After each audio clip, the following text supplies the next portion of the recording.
kau kawin 6 model perempuan ini. An-nanah, perempuan yang suka mengeluh. Dikit-dikit sakit kepala, dikit-dikit sakit itu, baunya bau balsem terus setiap saatnya. Merintih terus setiap saatnya. Akhirnya kamu jadi mantri nanti. Mengobati terus istri. Cari yang sehat.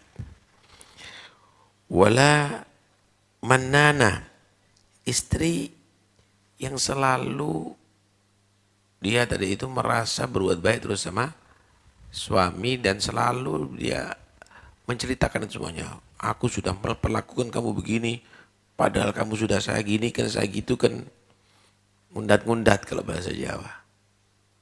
Repot kalau sudah kawin dengan istri begitu. Wala hanana. Ternyata dia tadi itu walaupun duduk sama suaminya bukan suaminya yang menjadi idolanya. Mengidolakan laki-laki lain. Enaknya kalau jadi istrinya si fulan lebih tertarik kepada orang lain. Padahal suami ada di sampingnya dia, ada di rumahnya dia. Cari yang perempuan yang sekiranya tidak condong lagi dengan yang lainnya kecuali kamu menjadi idolanya. Wala haddagah, perempuan yang hanya memperhatikan materi.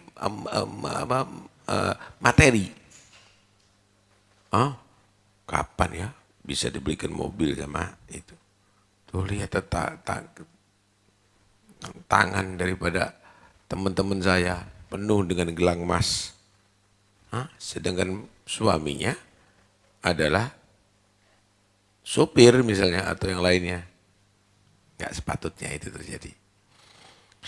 Wala barragah, hanya paes saja setiap saatnya. Kadang-kadang mau dideketin sama istrinya iman sama paesnya. Atau selalu dia berparas kalau dia keluar. Ada di rumah jadi gombal dia. Jadi serbet, bau dapur. Cari suami tadi, istri yang dia tadi itu berpenampilan bagus untuk melayani suami. Bukan hanya untuk memenorkan diri. Wala syaddagah, banyak bicara. Al cerewetu al ngomelu ini terus setiap saatnya.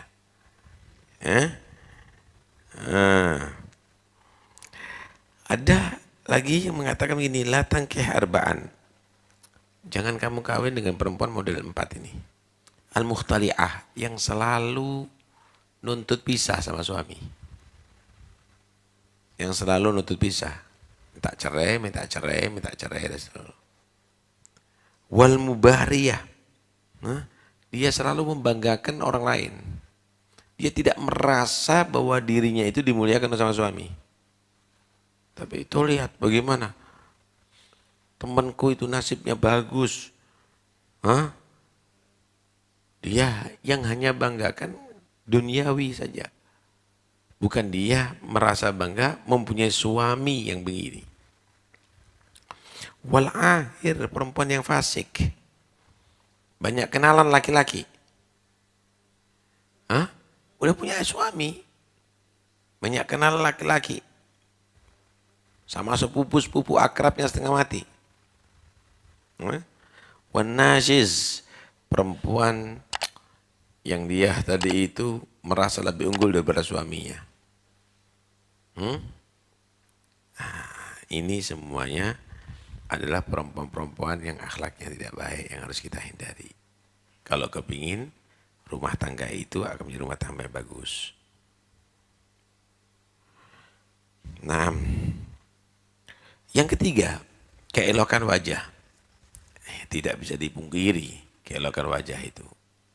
Kita dalam syariat Islam ini dianjurkan sebelum kawin untuk melihat wajah itu perempuan. Dan itu berkaitan dengan keelokan wajah, kecantikan.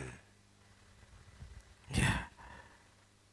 Kenapa? Karena kecantikan itu mau tidak mau akan membuat semakin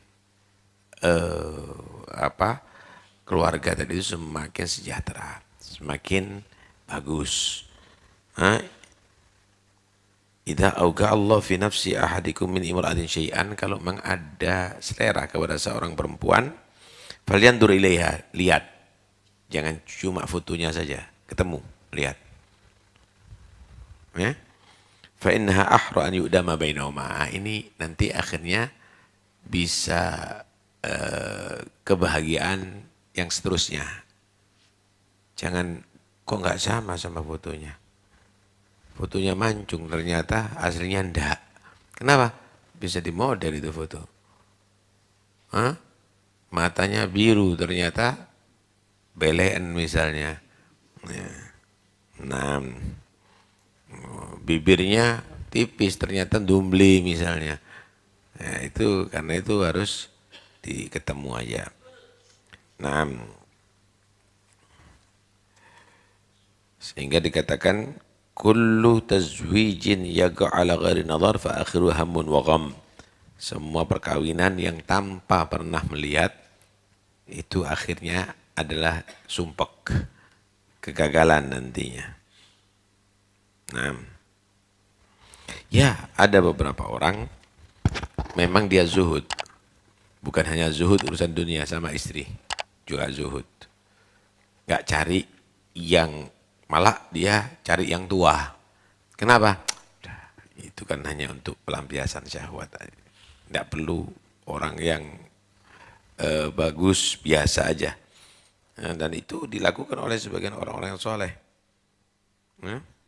Malah prioritasnya cari orang yang fakir. Malah anak yang yatim. Kenapa? Karena dia sambil menolong dia. Sambil membantu. Imam Ahmad bin Hanbal waktu ditawari kawin, ada kakaknya matanya juling, adiknya cuantik. Yang ditanya, man agaluhuma? Mau kawin yang mana? Terserah, kakak boleh, adik juga boleh. Kalau kita kan cari yang paling cantik. Tapi Muhammad cari man agaluhuma, yang paling berakal siapa? Paling pinter, pandai, bagus akhlaknya. Oh, yang matanya juling, kawin yang juling. Nah, kaling yang dengan yang juling. Nah, yang berikutnya, maharnya jangan terlalu mahal. Dulu itu, mahar itu adalah mahal, Pak. Kalau sekarang di sini tidak mahal, cuma lamarannya mahal.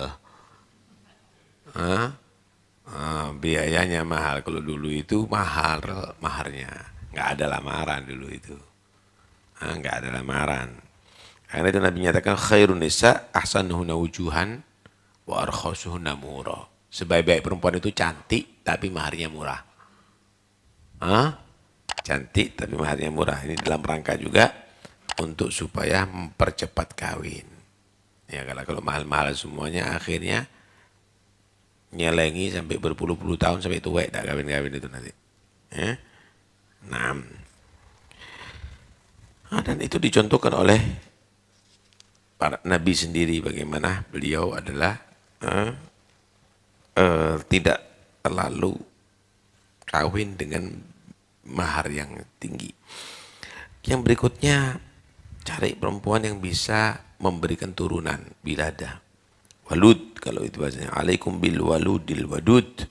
Supaya kamu punya turunan nantinya. Jangan kawin dengan perempuan yang akim. Yang dia tadi itu mandul. Ya. Demi untuk supaya mendapatkan turunan. Kemudian usahakan kawin itu dengan gadis. Karena gadis itu akan lebih menarik. Ya. Halla pikran tula'ibuha wa tula'ibuk.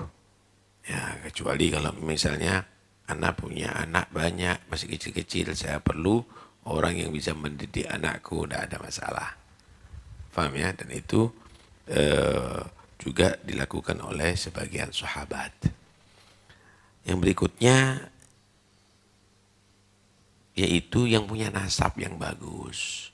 artinya dari turunan orang-orang yang baik. Ya, karena watak orang tua itu akan menurun kepada anak. Awas, hati-hati. Ya, ya. Karena itu penting ada kafaah itu. Karena ini akan bisa nanti turunannya nanti akan berpengaruh.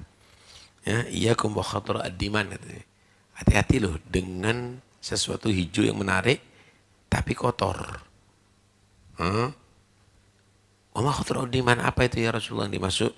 Kata Nabi, perempuan yang cantik. Nah, ini jangan rupa saja, tapi dari lingkungan keluarga yang tidak baik. Al-masul hasna mimman batisu, dari turunan orang-orang yang tidak baik. Jangan. Lihat bagaimana juga akhlak dan ibadahnya, taatnya orang tuanya. Jangan asal yang penting cantik, walaupun. Nanti akhirnya dia akan menyesal dengan itu semuanya. Takhayyarul nitofikum, pilih untuk kamu itu menaruh sperma kamu. Fa'inal erik dasas, karena itu akan menjadi anak turun kamu yang juga mewarisi watak daripada ibu kamu. Daripada watak daripada ibunya itu.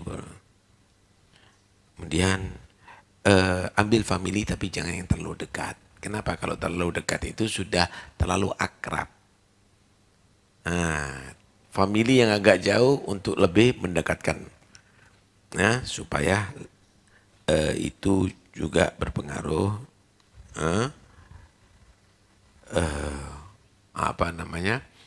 juga berpengaruh terhadap anak turun nantinya.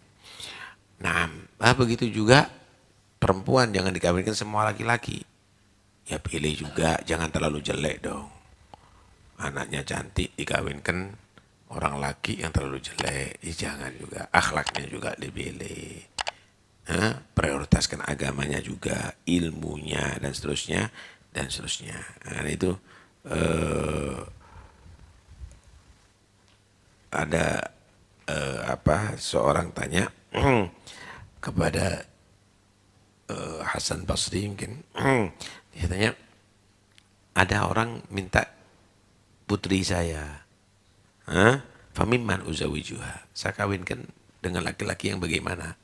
Maka Sayyidina Hasan Basri menyatakan, mimman yattaqillah, dari orang yang takwa kepada Allah.